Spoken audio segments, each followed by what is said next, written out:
Hello? I guess you can hear me. Where did my webcam go? Huh.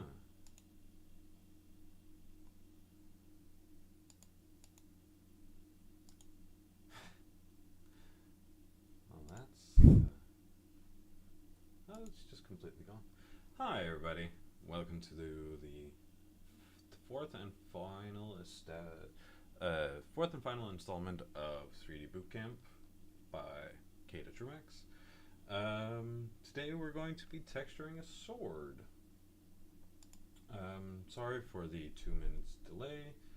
We just needed to get everything set up and also get a mouse in again because the wireless one was being a little bit icky.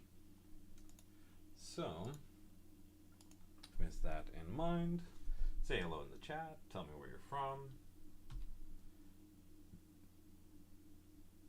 and also today's Blender file right there, so that you should be able to work with. Let's just check here. Great. My preferences for this file is, oh, that's because I'm working with somebody else's preference. Yeah, okay. Oh, yeah. So sorry, I'm alone today, which isn't half bad. You know, I can still talk to you guys. Still need to figure out why the webcam is not working.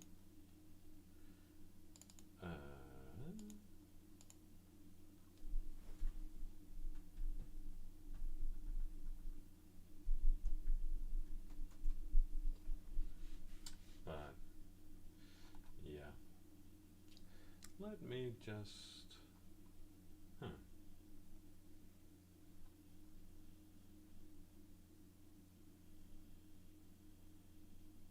yeah. So I hope everybody can hear me and it's not too bad. Like I said, I'm just trying to get this to work because for some reason it's not, and I am normally not the person who set this up, but I guess that shouldn't matter. So my name is Chelfe. I am the teacher for today, and I work. I'm a 3D artist. I am educated from CADA myself. There you go.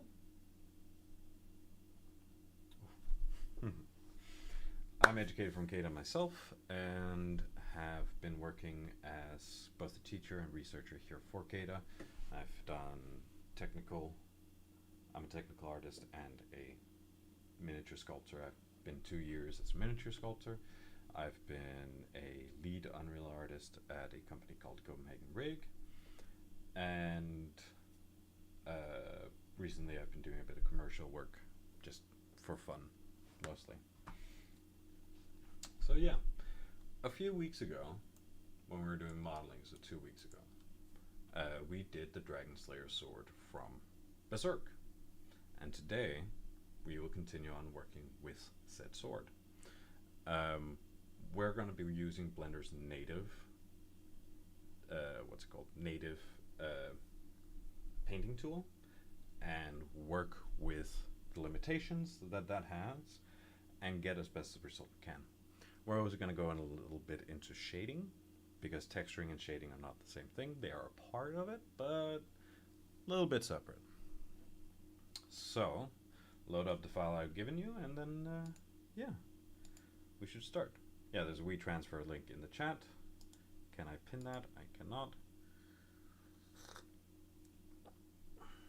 So, yeah. Yeah. So this should be great. To start us off with, this is Blender. It should be in texture painting mode, so it should actually be quite easy for you to, you know, just start off from here.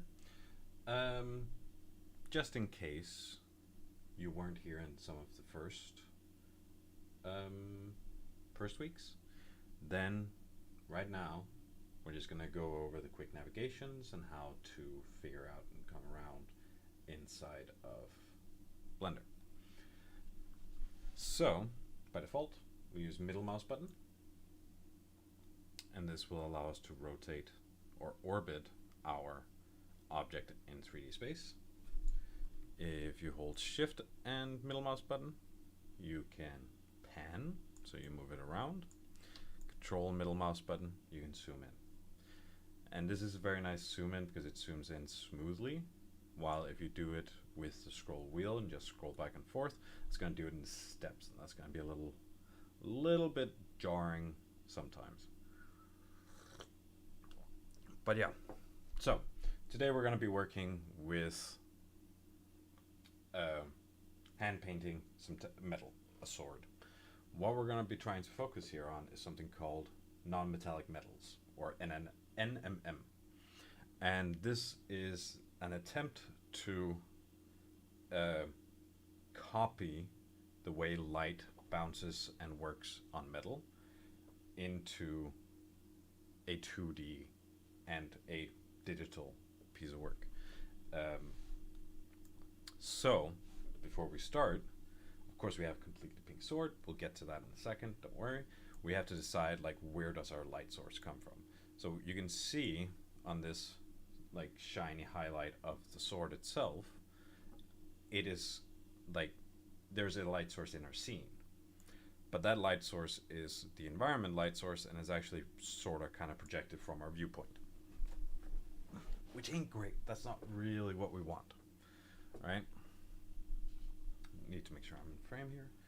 So, what we do want, on the other hand, is we want to have a fixed lighting so that whenever we do highlights and stuff like that, we can simply work with them, and we ever like get confused, like, oh shit, where's my highlights going?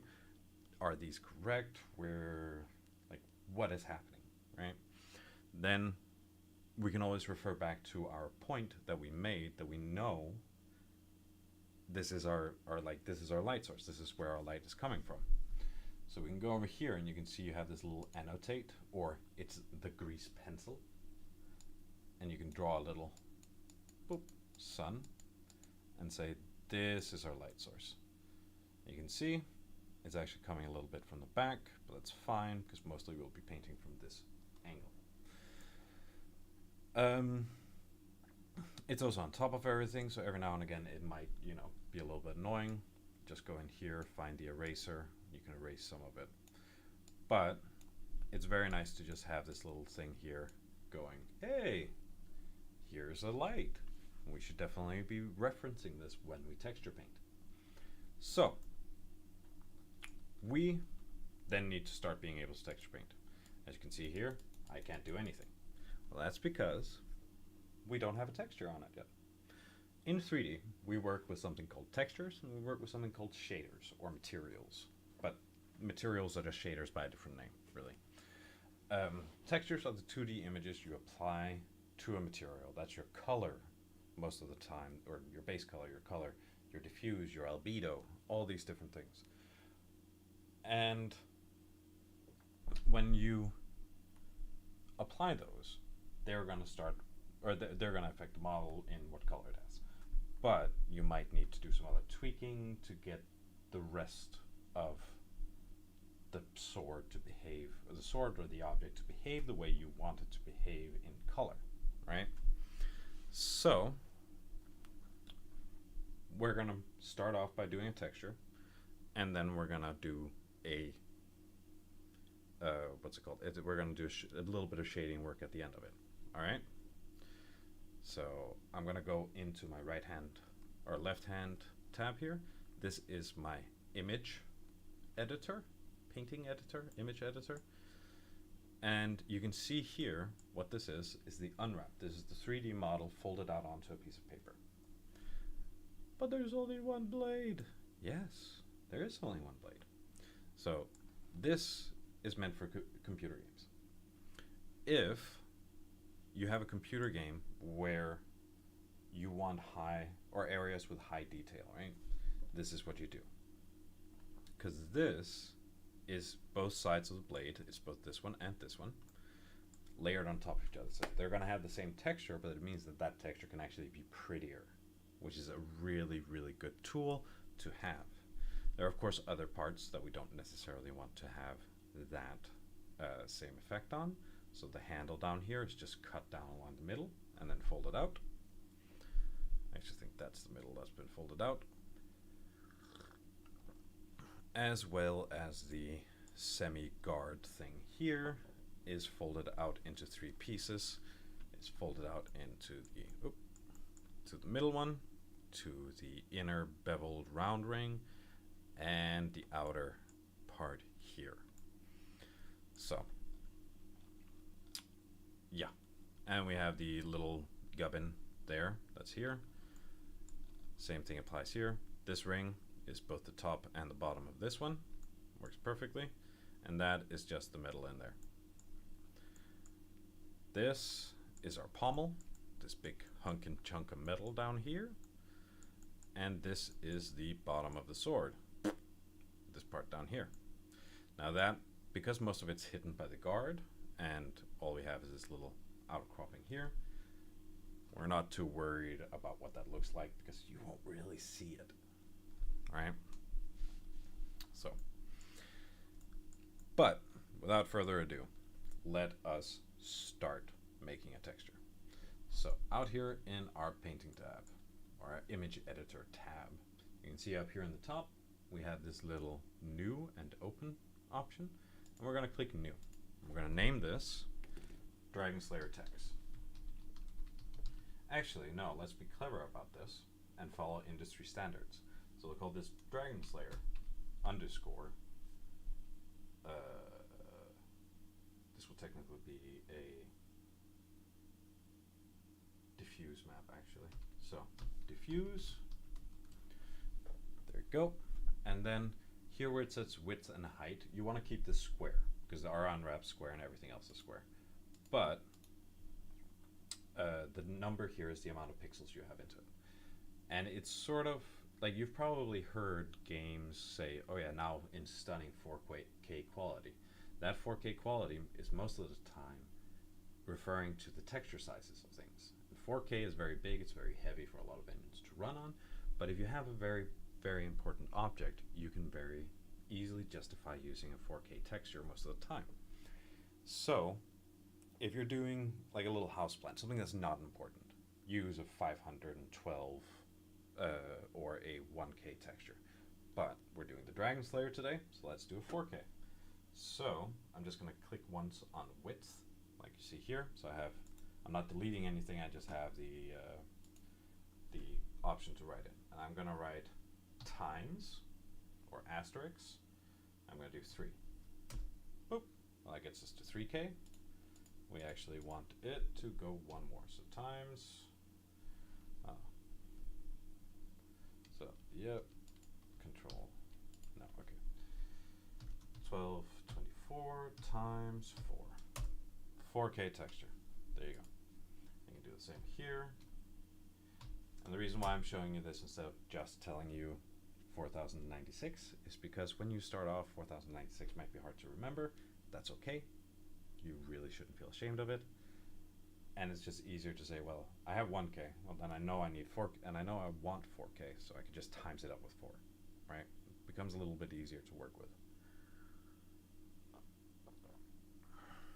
You can choose if you want to have your background, so the color here, be black or see-through. It's completely up to you.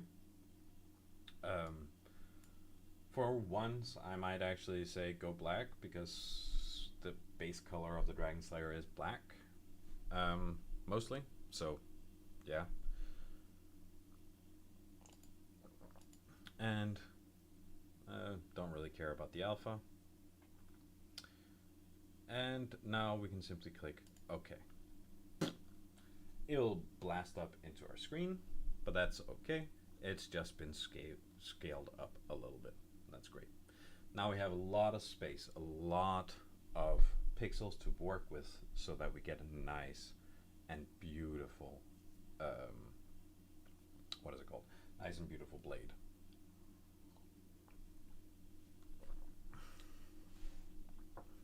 So,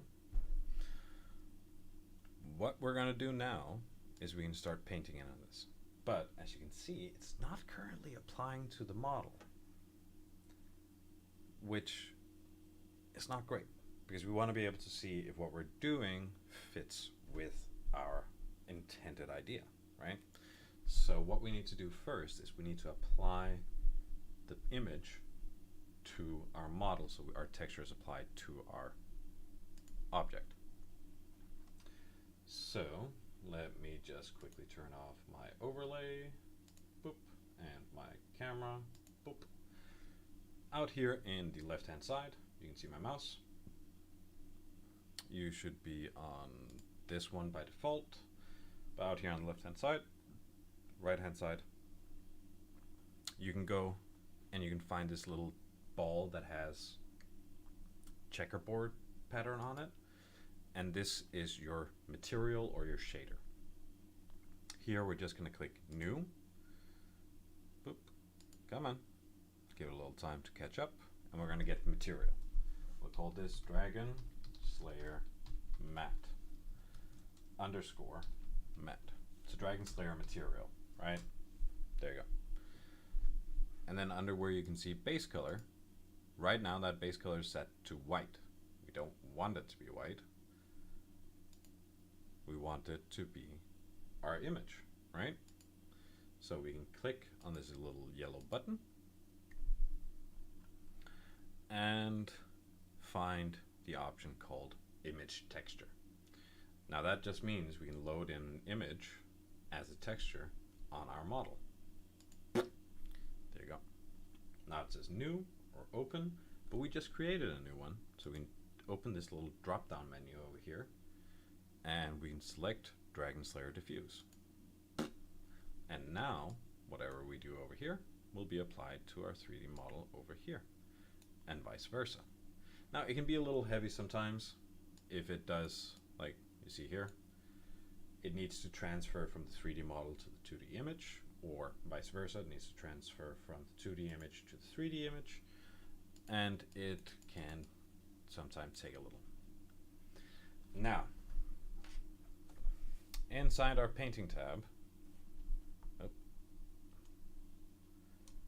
what is this set up to be? Alright. The same controls more or less. And we can't orbit, so orbit and pan are just middle mouse button, middle shift button, mouse button. Zoom is very helpful to go ahead and start zooming in and out, things like that. But in here, we can actually paint. We can say hello, and it'll be applied here. Now some of you might realize that what's happening out here and what's happening in here is not completely the same. That is because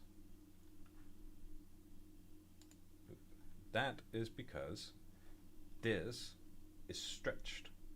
To get more space for the blade part of the sword, I've stretched those out so we can add more details and higher fidelity, and they will then be stretched, or they will be scrunched together on our actual 3D model.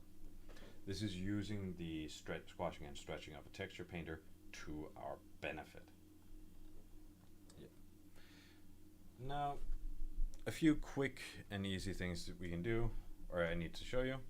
So we have our little mouse here. It's very small. If we do, oh, what is it? If we hold down F, it'll become bigger. And let's just quickly paint back in our black. There you go. We can of course also use our paint bucket. Come on. But paint bucket does tend to be a little bit slow. Can get some fairly funny results out of it though. There you go. I'm just going to paint all this white in again so that it doesn't bother me instead of doing a completely new texture again. So yeah. And there you go. So back to black. Now we are working with non-metallic metals today, which means with a blade like the Dragon Slayer, we are going to be focusing heavily on like building up values instead of building like, oh, here's our highlights, here's our darks, and have them generated for us by a computer algorithm. Like that's fairly normal. It's called edge detection or curvature detection, things like that. We are going to be painting in a lot of those things by hand to get them. So what I'm going to start with is I just quickly need my hue on settings so that my pen can change. Why is that E? There you go. There you go. All right. So most of the sword's going to be black, right? But we know we want a few of the areas, specifically the areas towards the light, because we're hand painting in light, and we're going to add in some contrasting. So we're thinking more about the light ray that this sword is going to catch, and that's going to be from pretty much up here to down here. See? That's our sun, so we're going to be working. Come on. Ooh, crash.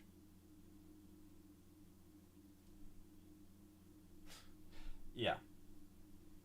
I'd like to remind everybody that 3D softwares, by definition, none are better than others, are all fairly fairly unstable and will crash on you for a good word. So yeah, so we have this light that we want to be sort of catching, oh god damn it, catching on our sword, going down across here. So we know we can actually just do that here. Goes here, and we'll try to see if we can follow that down. And of course we're going to go in and we're going to clean everything up a little bit later, don't worry. So that will be our main spot or main light. And I think I also want it to be sort of caught on this side of the blade. And then let's darken up the back side a little bit.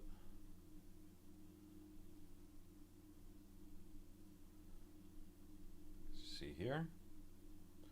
I'm not using any fancy tools. I'm literally just using Blender's own painting tool. We're getting a little bit of extra lighting there, here. Even in here, I don't mind that much. Let me just turn that down, actually. Oh, there you go. Boop, yeah.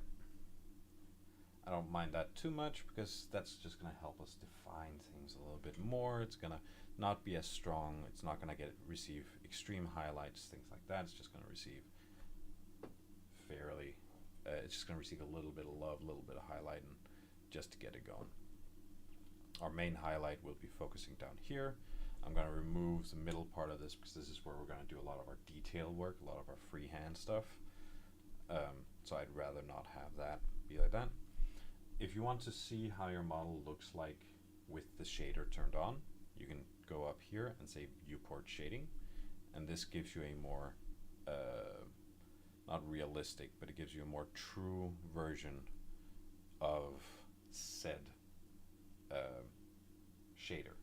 And that's what one of the things that I was pulling on there that you could see is called the specular. This is your reflection, but it's not metallic reflections. So I turned it off, and now I can just see the base color. I can see it very flatly, which is very, very nice for what we're doing today. So yeah. All right. So next thing I want to do is I want to open up this little tool palette. What's it called? That's N. There's a little tool window out here in my painting tab. So if you press N on your keyboard, oh, I should probably turn back on these two. Hello, I'm back. Yeah. So if you press N on your keyboard while hovering your mouse over your painting area, then you'll get this little tool up. There's a very nice little thing called the palette here. And if you press S, you will automatically add things to this palette. So that means you can quickly switch between the different colors in your palette. and have a very nice result. You can also sometimes, in like really good cases, you can pick out extra values if you want them, because most of what we're working today is value and not really color. So you have, this is our lightest gray so far. You have black. Black is sort of our eraser. This is where we remove things we've made mistakes with. And then what I did there was I held down S. And you can now see I can actually go in and I can pick lighter or darker colors if I want something to just, like if I want a darker color as a base here, I kind of do want darker color in here instead of the light one, because I don't want the middle part where we will be doing a lot of our detailing. I don't want that to receive the same highlight as the main blade does. I am also not too fussy about this. This is probably a, like you can see there's difference of values in here. That's actually alright, because you're gonna, like, metal is not clean. Metal is fairly dirty and rough and has a lot of different variations in color and value and shine and stuff like that. And especially the Dragon Slayer, because it's so humongous.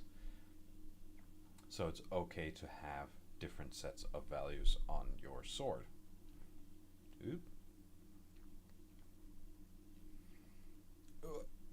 I have different 3D software in my hands. I'm sorry.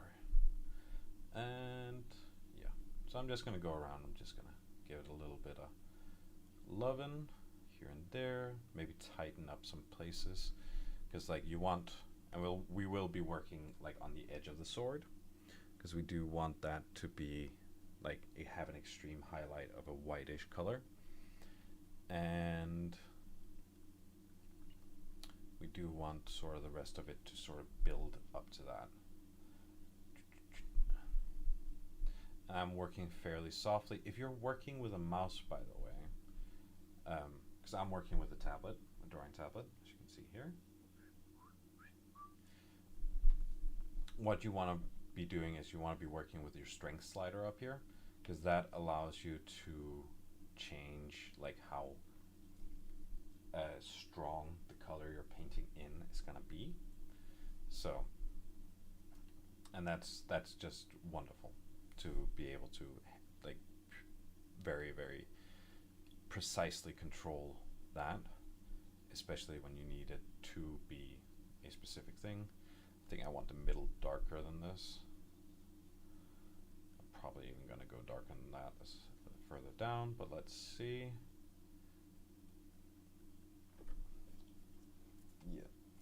All right. So what I'm actually going to do now is I'm going to limit my strength slider, so I cannot go past 5.0 or 0.5, sorry. And this is because I just want to blend in. I want to darken some areas that aren't necessarily 100% light or dark, or I can darken down my extreme highlights but still have them stand out.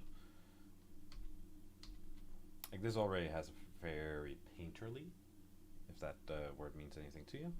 Painterly is sort of the thing you say when things look as if it was painted with brushes or oil colors or pastels and things like that, and it's just very neat.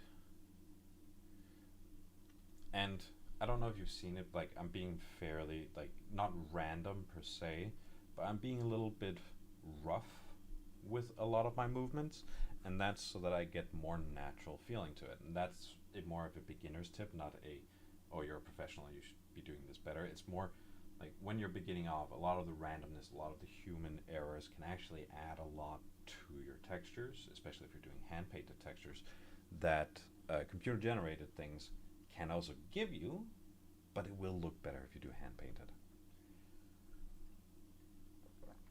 All right. And now I'm going to go all the way back to my highlight.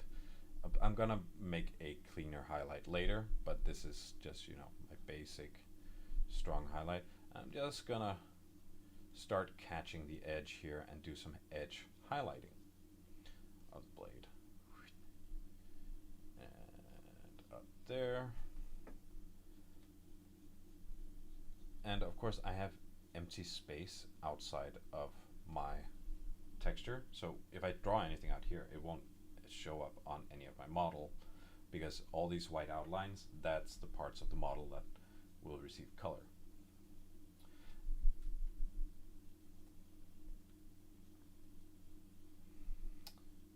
There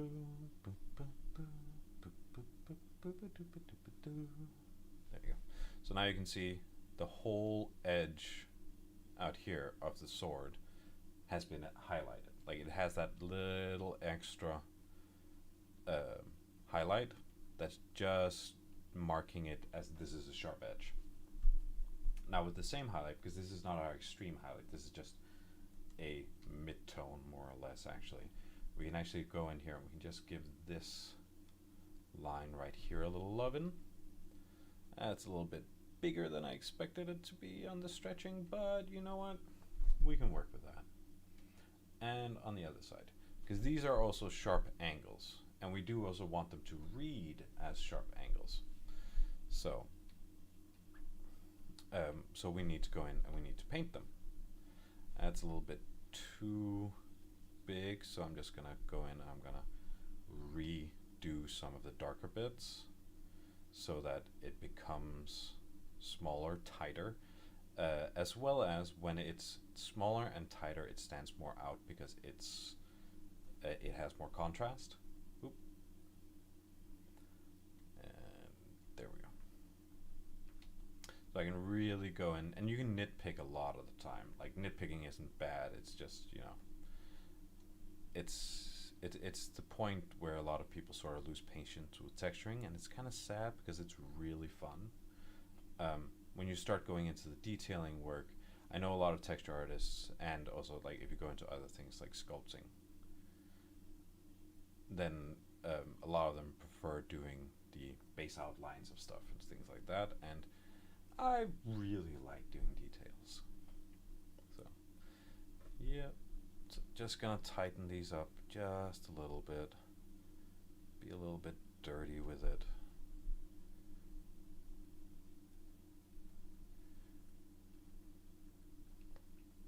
Like that already is starting to look good, but I do want to add some extra things into the middle, and I want to add more wear and tear on it because the Dragon Slayer is, you know, very war torn. And we actually also want, so from the top down to here, we would also like a little highlight. I'm going to try and add in an even smaller one this time and see if that's better. Oh, yeah. And hey, you can even, like, so you can see what I'm doing now. I'm doing like very small, scratchy brush strokes. That's giving it this very worn look, and it's not bad.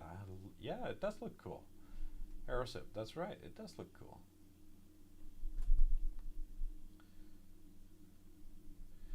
And we can just, now that we figured out that that does look cool, we can go over and we can start applying that to other parts of the sword as well.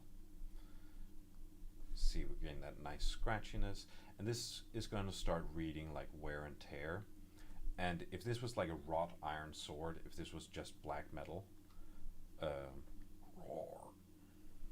then I would be adding in browns, I'd be adding in oranges, because that very dark, or like a very dark metal like that, and a very rough metal, not very impure metal like that, would have impurities in it that would then be these dark, or that would be warm and cold tones in over each other. So doing like blues and oranges are a really, really good tip if you're trying to do more natural metallics. All right.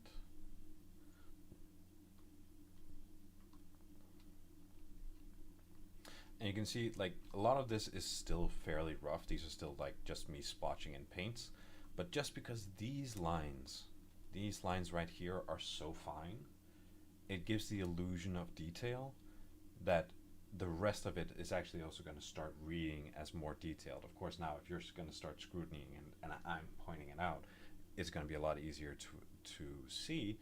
But for the everyday person who's going to be looking at this, this is going to read as fairly detailed. So we want to add a final little mid-tone highlight here, which is the border between the blade and then the body of our sword. And that's this part. That's these edges. Now I tried my best, and I also feel like I succeeded, especially if I start turning up my specular. You can see it's there. There is kind of a hard border. And we want to give that a little bit of loving, all right? Let's give that a light color. There you go. Start coming up. And that's the reason for that is this is kind of a sharp edge. What it actually is it's on the Dragon Slayer sword, it's inset into the body. Heroes Assassin, is there a reason why the edges are brighter color and not darker? Well, when you have a sharp edge, so if what do I have that I can show it with? When you have something that's very reflective, very specular, don't have a knife. If you have something that's very reflective, very specular, right? It reflects. What I have is a fucking tape measure. It becomes very reflective, and metallic things are very reflective. But when you have something that is a big flat surface, that's going to reflect light in the same direction, and it's going to be sort of like it's going to seem less highlit. But then when you have a sharp corner that reflects light in a different direction, that becomes very visible, especially when the backside is then also dark. You don't necessarily need to see the full backside, but you can always see that the highlight on things. Sorry, let's get that in the camera, because I'm showing up in my hands here. You can always see that these parts will be lighting higher. And that's the way things are reflected on metallics and reflective surfaces. It's also, it's also the way, like, it's one of the reasons why you put support bevels into things, because nothing in real life has a 90-degree angle. There will always be like a little bevel. Like, I guess some of those like low tolerance machine cut things could be considered that. But like in 3D, we can create perfect geometry that has no bevels at all. But that also means they don't look real. They look very 3D. They look very CNC cut. And you don't necessarily want that. So if we're doing a game model and we want to use as few polygons as possible, we gotta do some hand-painted textures afterwards, some hand-painted highlights, or manually, or generated highlights, things like that, so that our object reads more naturalistic. Even though this is heavily stylized, it needs to be able to be recognized as a more naturalistic material or object model. So that is why we highlight the edges. And also because edges are sharp and it's metal, and we expect that when metal has been honed or sharpened, then it's lighter.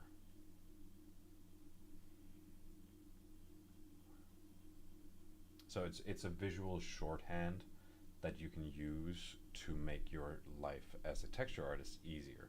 Because a lot of the time what you're doing as a designer or a texture artist or a texture designer or whatever. Yeah, you could do darker. If you do... Oh, there's a material that does that. It's just not metallic. I think it's something like...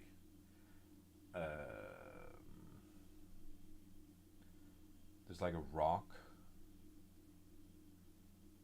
that does it. I've seen it on geology channels and stuff like that. But yeah, if you could find a material that gets darker and darker the deeper in you go, then yeah, it's a wood.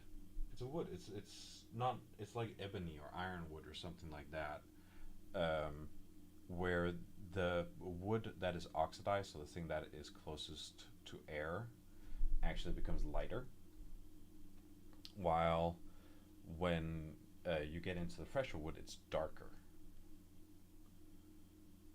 I was about to say obsidian because that's very dark, but actually when you get very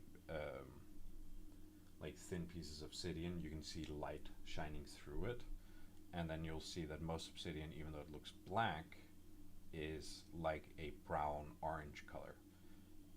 I recently figured out there's something called sky obsidian, which is like beautiful azure blue, um, and that's also just marvelous and beautiful.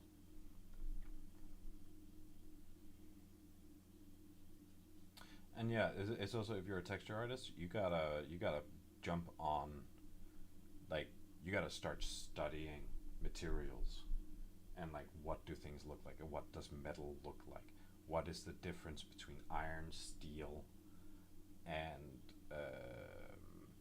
stainless steel, galvanized steel, tungsten, things like that? Because all these different things look different, and it's because the way they behave, the way they reflect light, the way they see or we perceive them in the world are different.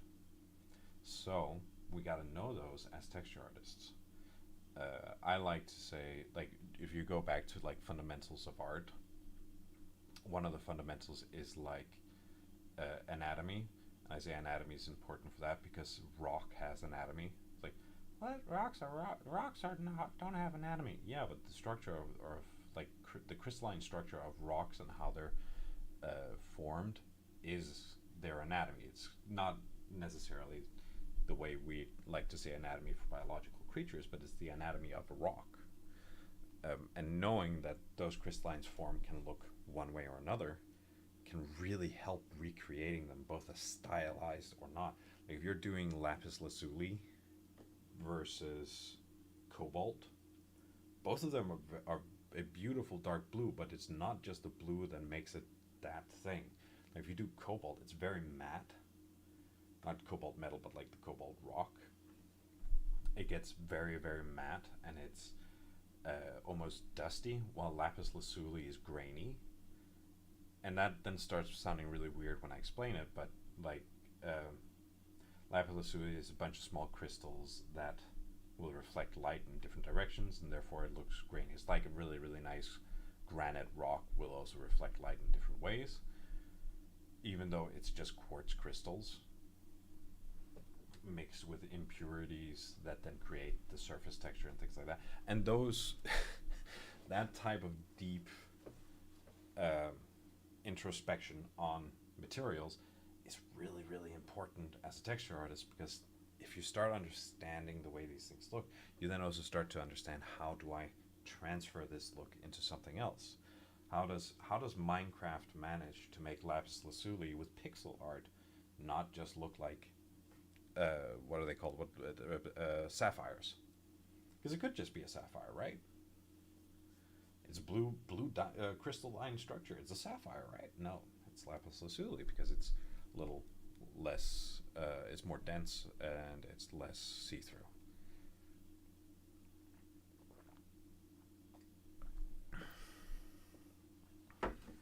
So it is really important to know what things look like and why. So, all right, let's go in here. So, sorry for my little anatomy surfacing.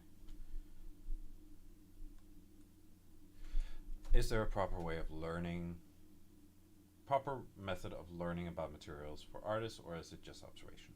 Well, there are ground rules. Like there are things that you should, that a teacher should teach you, and that I am hopefully going to touch on. But like I've already touched up upon it a little bit here with the structure of different materials. But there's also like, what is the reflectivity of something? not everything that's shiny is shiny the same way. This pen is reflective. Let's see if I can get that on the camera. This pen is reflective. It's plastic, but then I can take my headphones over here. That's also reflective, but in a very different way.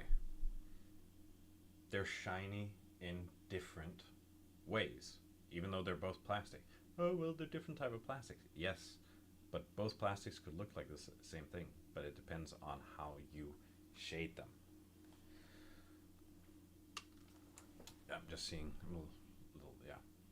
So you get, if you get two types of plastic, hell, I can even pull in, I can see if I can pull in the microphone here onto the view, and there we got a third. That's metal that's painted to look the same way plastic does.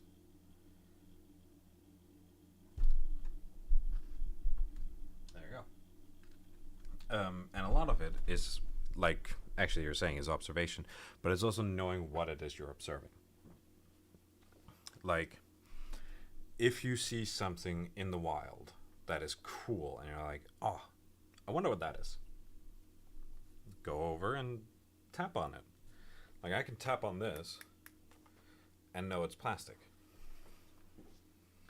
I can tap on my teacup and know it's ceramic. But this is probably, people are going to be a little bit, but like, as you can see here, my teacup on the outside, it's ceramic, right? So it's nice, it's shiny, it's white. But let me see if I can tip this over. If you see on the inside, because I drink a fuck ton of tea, my cup has this buildup of tannins and anti-acids, and that's not reflective.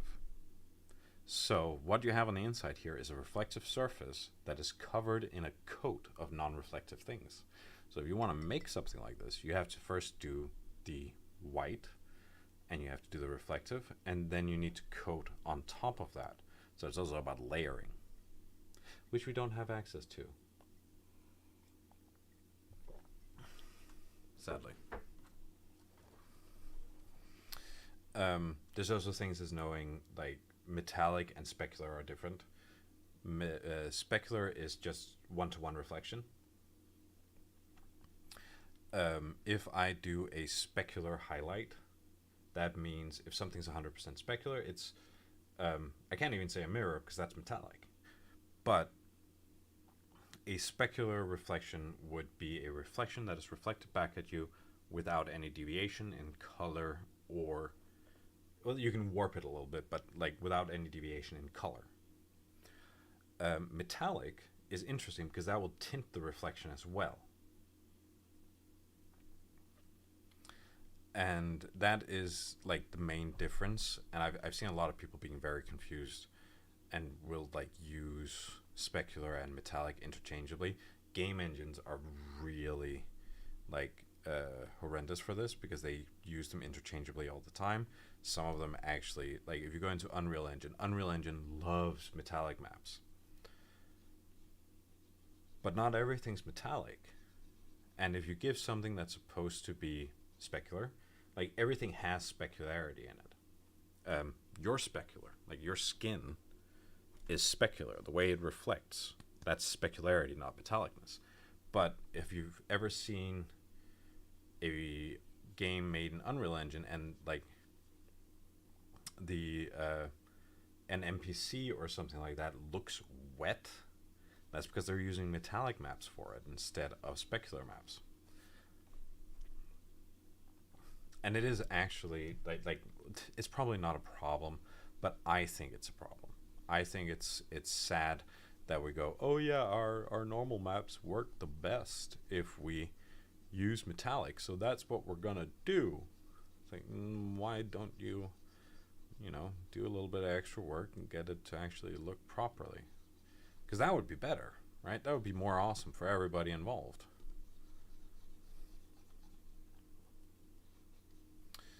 Okay.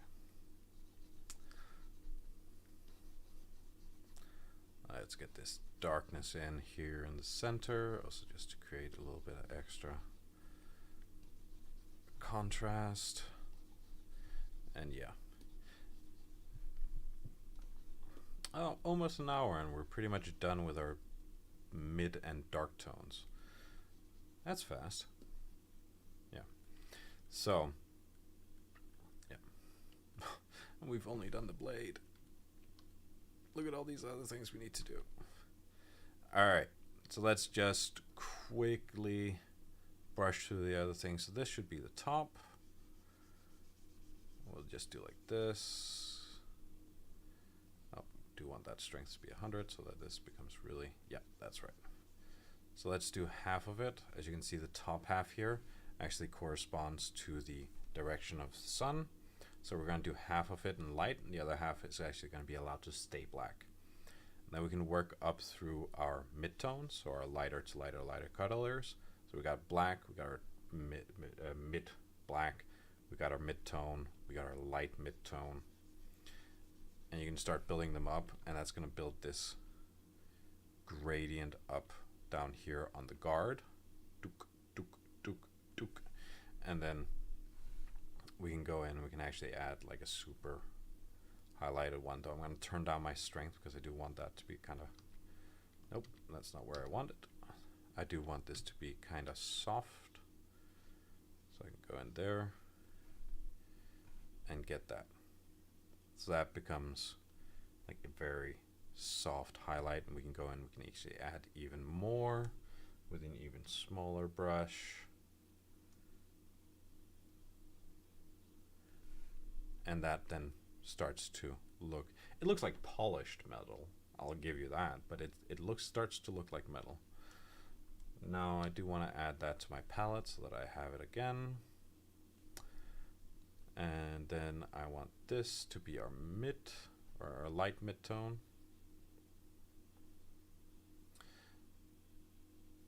And yeah, palettes are a really good idea. Have consistent colors through everything. It's just really nice to have them as palettes instead of as like, oh, I'm guessing it's this color, or I'll just color pick it out here, and you can see that's not the same color as that. So it's important to be consistent with your colors if you're doing something that's like a little bit on theme, because if you're not, things will not look as they should. That's, there you go. It didn't quite switch. All right. There you go. I know this one's actually supposed to be a bit black. Let's just give it a little bit of, that's the wrong side of it. Let's give it a little bit of highlight. Still the wrong side. There we go. Bottom of it. Let's just give it a little bit of love in here, just so it looks and stands out. Like now that has a little bit of an edge that's catching a little bit of light. We can zoom in. We can give it, oh, don't zoom out, zoom in. F to change, and we can give that a little bit of loving.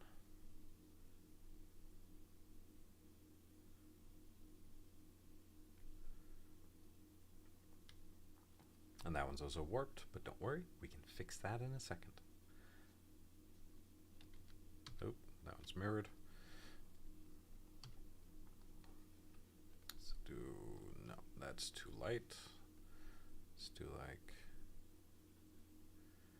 let's give that a little bit of highlight. And the smaller things are, the dirtier you can really be with them, and then that's fine, because you're all, like, the dirt will good. Yes, it is Guts' sword. It's the Dragon Slayer.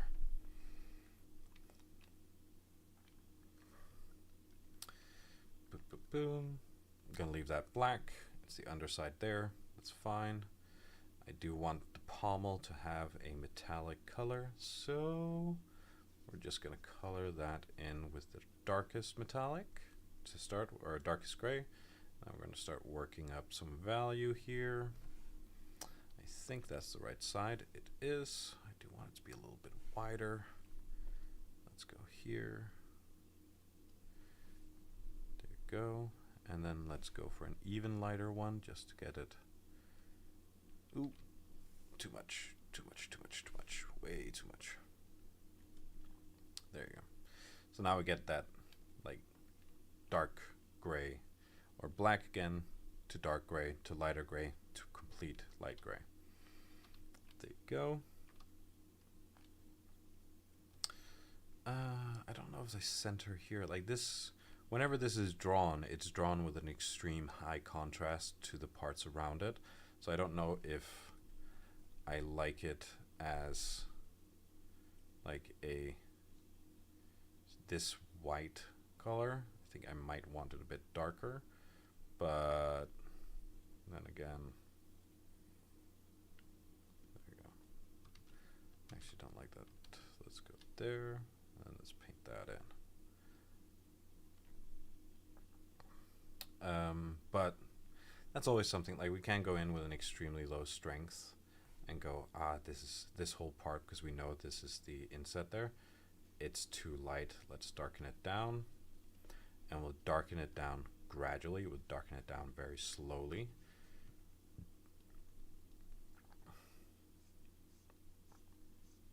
Because that way we can do it in stages, we can always add more instead of just going, oh yeah, that's too light.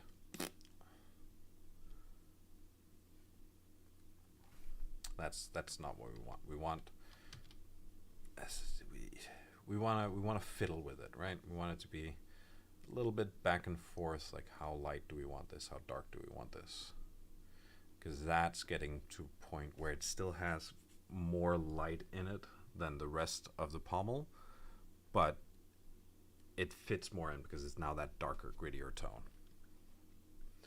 So we really want that. All right. So with that, let's go to our extreme highlights. So when I'm talking extreme highlights, these before we did here were edge highlights, right? And those we want to zoom in on, because now what we want to do is we want some of the other or like the sharpest points and specifics of the blade to be really focused. So we need a really white or light color, light gray. And again, please, I would advise, this is my personal preference, you don't have to do as I say, to build it up gradually. So as you can see here, I'm doing multiple different strokes. I'm doing 1, 2, 3, 4, 5, 6. And that's just building up that gradual highlight of it. And in case you're wondering what that did, you can see here, but that, even when it's just so little pixels, right? That looks sharper than that, just because it has that little bit extra. And we can take it even a step further. Take it all the way up to white and then do an extreme highlight. But that I would then use as like a solid color like this. And then only focus it. You can see this is my highlight from before. My extreme highlight is inside that highlight. It will never go outside that highlight. It has to stay in it. If it ever goes outside, I need to go back and I need to darken it again. Oop. There you go. Yeah. Then I need to go in here. I need to start darkening this down so that it fits in again. And that, again, with that extreme highlight, that point just becomes that much easier to see. And it looks a lot sharper than any other thing. So that's sort of a process I would like to repeat on every part of this. And get that like into a really, really nice state. I'm also going to come in with some of my sort of mid-tone highlights. Go there. Let's see the other side. Where are you? And I'm so lonely. Here we go. And I'm just going to start edge highlighting that as well. Oh, that's a little bit too strong. Again, I want to be able to layer this up instead of just having it in one stroke, because that layering is going to allow me to make decisions as I go. And that's sort of what you want to do. You want to have a picture in your mind of what it is you're sort of going for, and then you want to judge what it is you're doing while you're doing it. So do I want this to be this sharp? Do I want it to be this sharp? Do I want it to be bigger? What about this section? Do I want this to look different than what I did before? You can already see it's sort of getting stretched out a little bit. I can even go in here and add a little bit of scratchiness, like give those more scratchy lines here a little bit more definition. Oh, that's getting good. It's there. It's a little bit, I think we have too much stretching on the right hand side, and that happens. Sometimes that just happens because, you know, you're locked to a square aspect, and if you need a certain level of detail on this, you're working with your squash and stretch, not against it. And then it's just a question about like getting used to this particular model squashing and stretching. And there are different ways we can fix this. Now, you might have realized we don't have eraser, we don't have layers, things like that, but we do have a few things here. Now, I'm not going to use the soften tool that much, but I'm just going to show you what it does, really. It just blurs things out and makes the transition between them smoother. But I don't necessarily want that for this thing because we are going for sort of a hand-painted look. But what I will use is the smear tool. Smear tool is actually the one part of Blender's picture editor and texture editor that I absolutely love, because it's one of the best smear tools in any software package. I'm gonna be as frank as saying I think this smear tool is better than Photoshop's smudge. Smudge might have more customizability, but this feels better.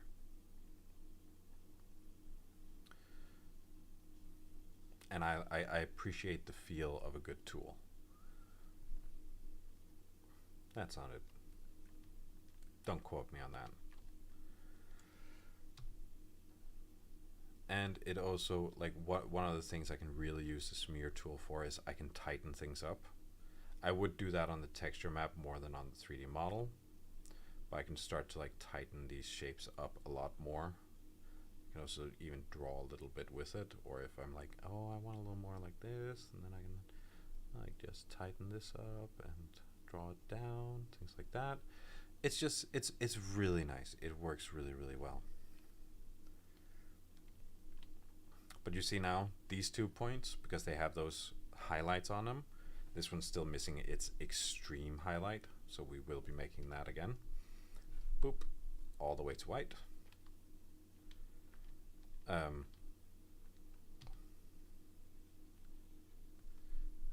Let's up the strength of that.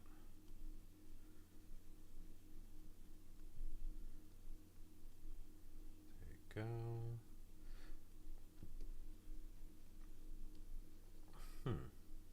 There you go. Just needed to update. That's just going to make it look a lot sharper. You can actually also do something really interesting. So like we're working up in value here. So this was our midtone to our gray. There's a little bit of darkness there, and that's fine. It's actually just going to make things better. It's going to give things like a little bit of contrast. Oop, zoom too much out. But like what happens if we go directly to our extreme highlight, right? So I can do that here on the tip. And we can just start to judge what happens when we do that.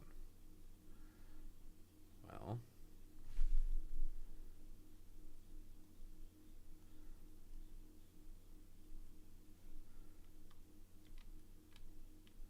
okay, it needs to be tightened up a little bit. That's okay. We have our handy dandy smear brush.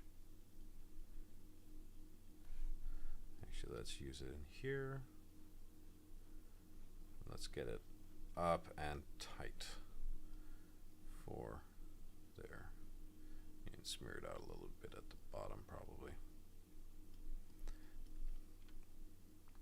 But that's then our extreme highlight without the buildup of value underneath it.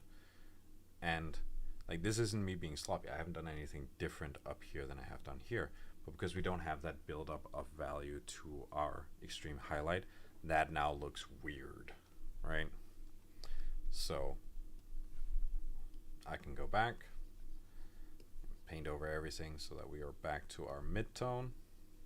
This is our eraser in Blender, by the way. Let me just pull up a little bit of dirt and roughness to it and not have it so gosh darn clean. There you go. Hello, you gonna update? And then we can go back and actually start painting in our value up towards the said extreme highlight.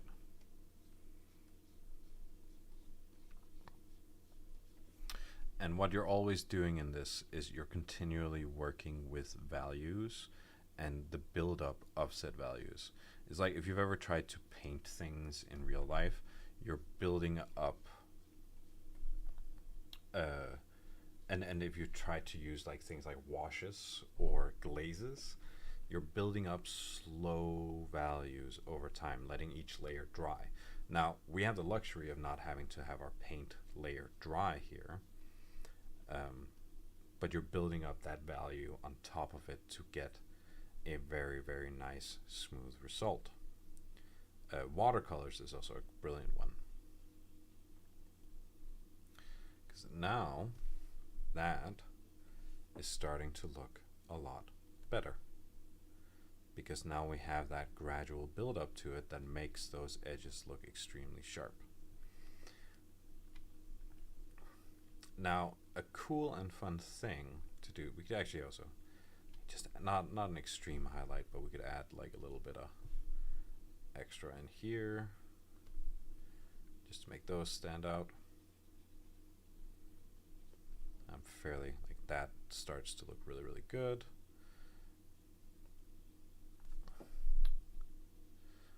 I'm still being fairly rough, and actually a really cool and fun thing is you don't have to do this mid-tone extreme, it's not an extreme height, but mid-tone highlight all the way up and down the sides. But if you just go in every now and again and add a little bit, it's actually going to make the whole thing look a lot better. Because inconsistencies and imperfections and things like that really make things look more alive. I think saying alive, I think alive is the right term for it, because it starts going like, oh, but that's a human that's created that, because it's imperfect. Everything humans create is imperfect. So when a sword or a tool or a tile or a cup has a little bit of imperfection and a little bit of imperfection in the coloring, things like that, then that starts to become more endearing to us as texture artists, or well, as human beings, because we know that they're human and not necessarily machine manufactured, right?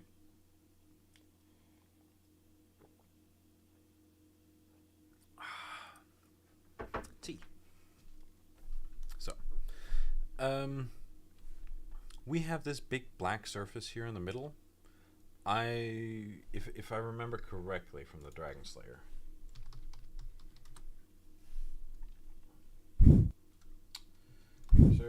Dragon Slayer, it has like a bunch of embezzlements in there and like micro details. Let's see here. Open image in new tab. Yeah, so like here's an image of the Dragon Slayer, right? You can see it has a bunch of roughness and a bunch of extra small details. Oh, those are nice. Should probably try and get those in there.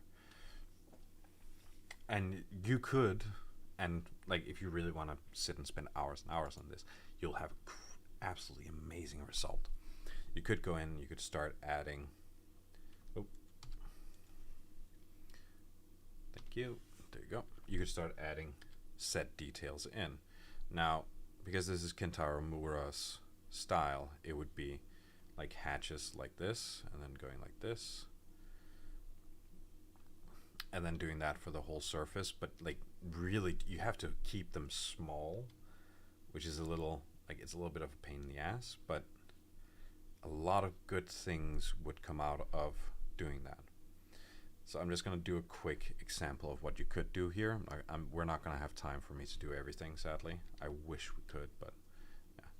And that is adding in what is our mid-tone. And then right next to our midtone, you add like a solid black. This is going to create very, very nice contrast. Like I still have some of our dark-ish or our dark, light dark in between. And that's like supposed to be what's not a part of the pattern on it. But, and it is just going to add some variation. But these very light, or in this instance, a relatively light gray, followed by a very dark shading, technically, then becomes very, very nice to look at and gets more contrast. And while this in itself looks a little bit iffy, once you spread that out to the whole thing, that's going to look real good. If I remember correctly, we can actually use, there's a clone brush here. I just need to remember the controls for it.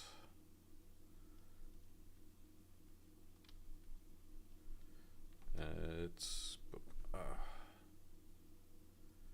here you go. Come on.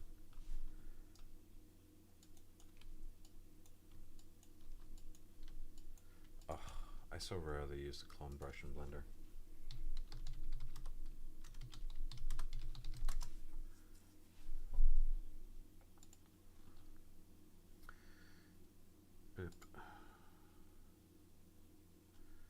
Okay.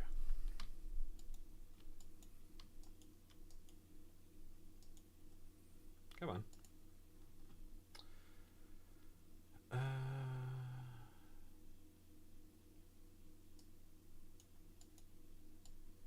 Come on.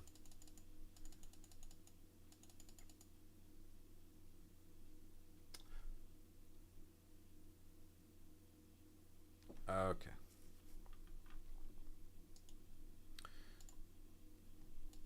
So there. Yeah, I can start painting it on here again.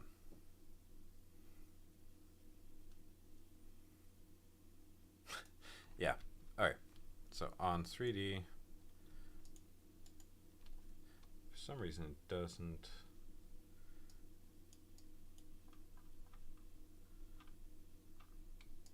Want to work on the 2D even though it should. That's weird. So in here in 3D, it's just control and right click, and then you can sort of paint on top of itself. You're going to start getting that, and that can sort of help you if you want to repeat a texture a lot. But you are working in the 3D workspace. But yeah. And it's nice. Like it's cool to be able to have said clone brushes, and the more you do it out, because even this, you're going to get some nice and funky patterns. I'm starting to like this more than what I did by hand. Like this is actually starting to look a lot like the Dragon Slayer's texture. Let's see if we can make that bigger. Yes. See? A little bit of ingenuity and you actually start getting a fairly decent result. And we might actually just be able to work with that. So let's do down there and whoop, get that copied up.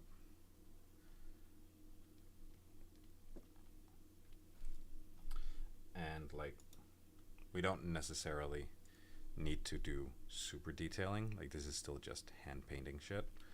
But it does help to have some texture, surface variation, things like that, that will then give you a, being blinded a little bit by my ring light here.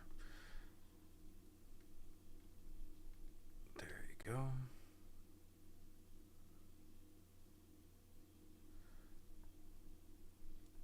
And just let it wait because it's transferring from one to the other. I'm going to go down here, go up, up, up, up, up. There you go. I got a little too much of that.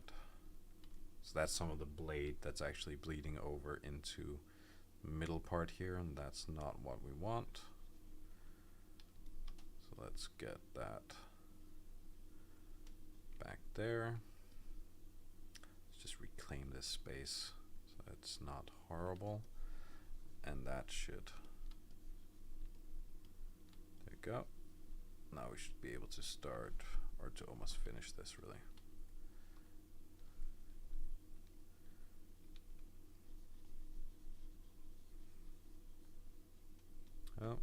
Oh, again, getting into the highlighted blade areas.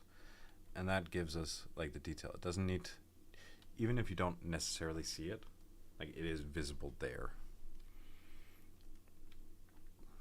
All right. And then, we have so little time left. Oh no. So some of you might have been wondering why I've been leaving these very clearly imperfections in here. It's actually because I really like the shapes of them. And what I wanted to do was I wanted to go in and I wanted to accentuate them. So I wanted to go in with my mid highlight or my dark highlight. I wanted to go in, I wanted to start making these look more intentional by layering up some color and giving that some shape.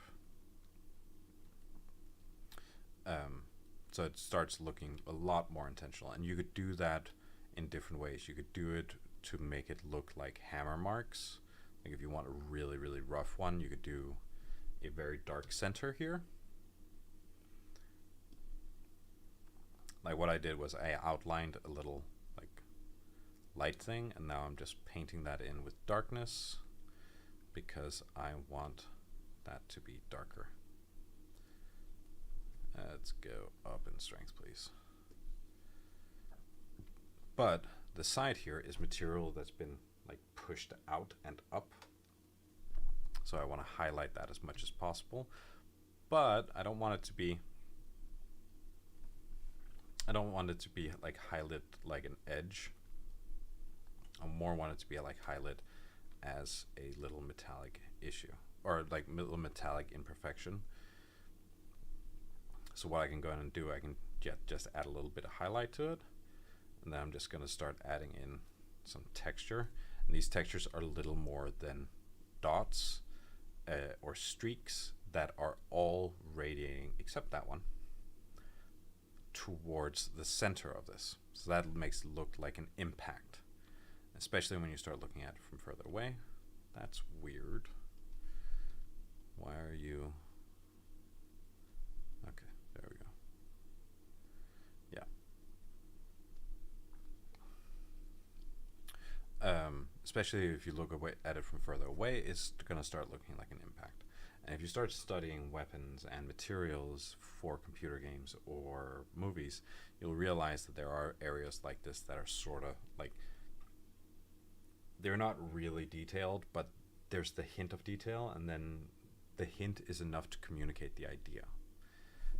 And sometimes that's all you need. All you need is for the viewer to be able to see, oh, there's something there. Great. Then I'll believe that that is probably what it is. This was forged by the elves of the First Age in Lothlorien, Tennessee, and then work with it from there on after. And like the human brain will run with a lot of things even if they aren't described properly. So you can get away with doing a lot of stuff like this. You could also start to, like, if you write runes in this, then I would do, and let's do a bit smaller. If you start going, like, this isn't gonna look good because this just looks jarring, right? So if you want to start adding those details to it, well, then you start fairly big brush. Nope, that's too strong. Let's choose a darker one. That's too weak and too dark, so let's up the strength of it. Yeah, that's about right. So it might not look like there's anything there, but there is actually something there, just a little bit highlighted, and then we can start upping that value, making our brush smaller.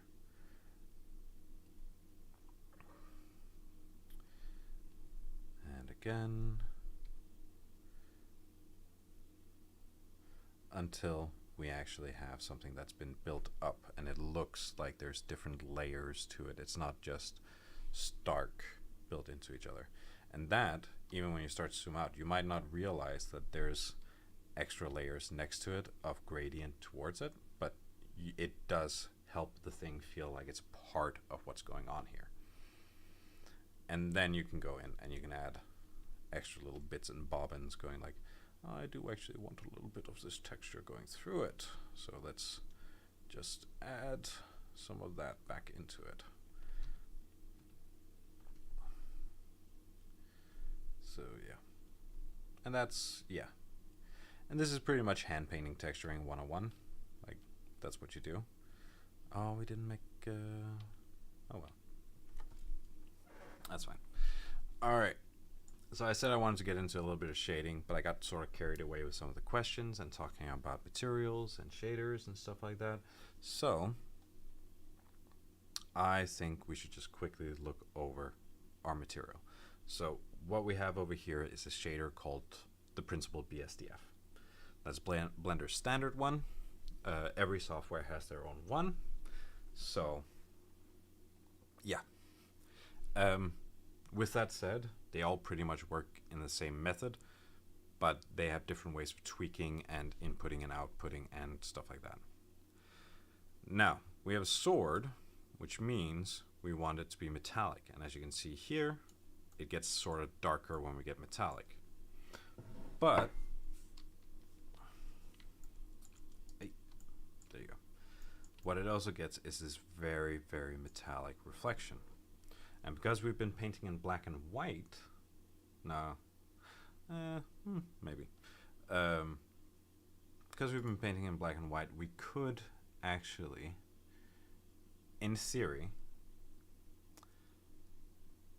use our texture with a little bit of editing to decide the metallicness of this one. So you go up into the tarp. We have texture painting. That's where we are now. That's our painting we've been texturing. Oh shit, before we do that, our image is not saved.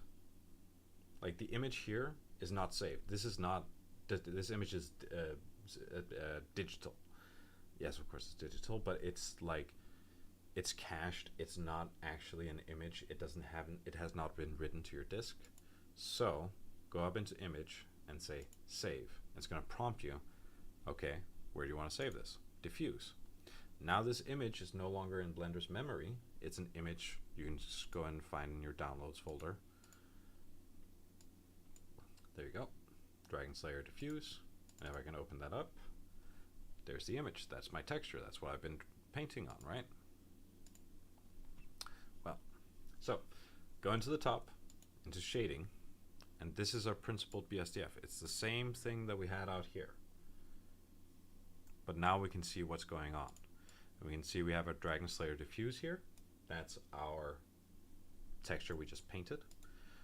And we could actually take the color of that output in pressing on the little yellow dot, and I'm pulling out a wire and place that into the metallic one. Now, because metallic works between a value of 0 and 1, where 1 is wholly metallic and 0, no wait, 1 is wholly metallic, 0 is not, and that's just black or white. That means we need to adjust the level of what this is, because everything here is either gray or black, right? And we have a little bit of white here that is then reflective 100%. But if we press Shift and A down here and then search for a color ramp and put that between those two, there you go.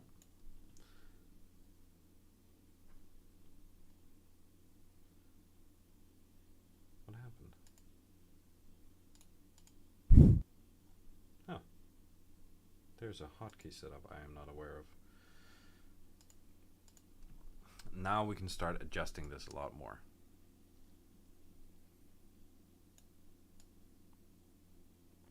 You can see the switch here.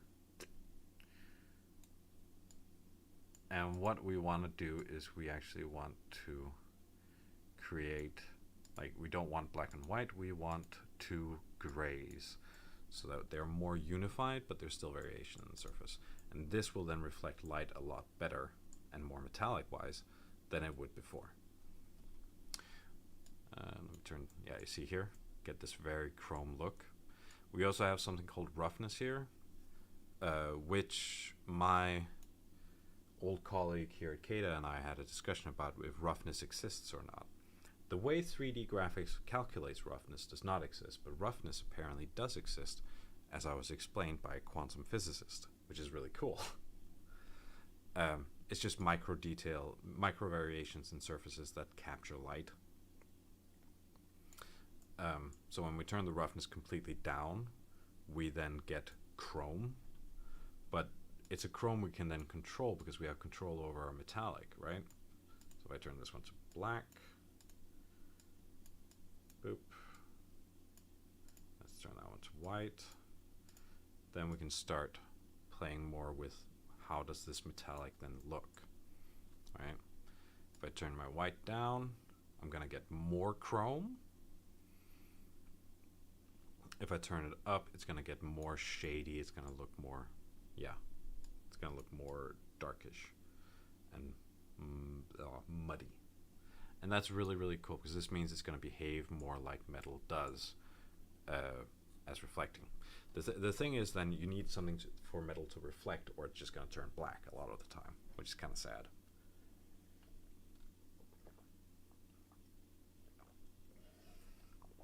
All right. Sorry, I got a little bit carried away there. There's 2 minutes left. I'll stay on a little bit. If you guys have any questions about CADA as a school, or about 3D or 3D industry, anything like that, please ask. You're also welcome to ask about just about anything else, though I'm not qualified to answer every question. I am only a 3D artist.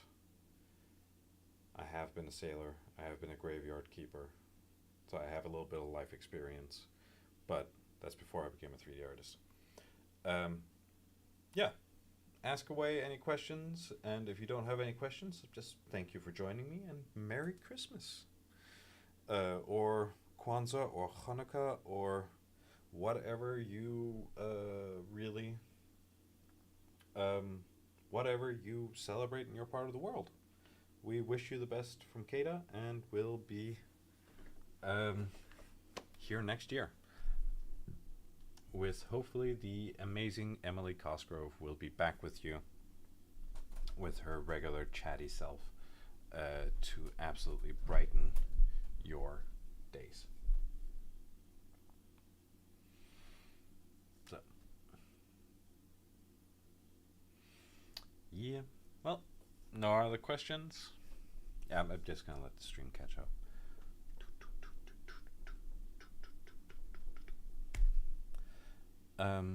Yeah.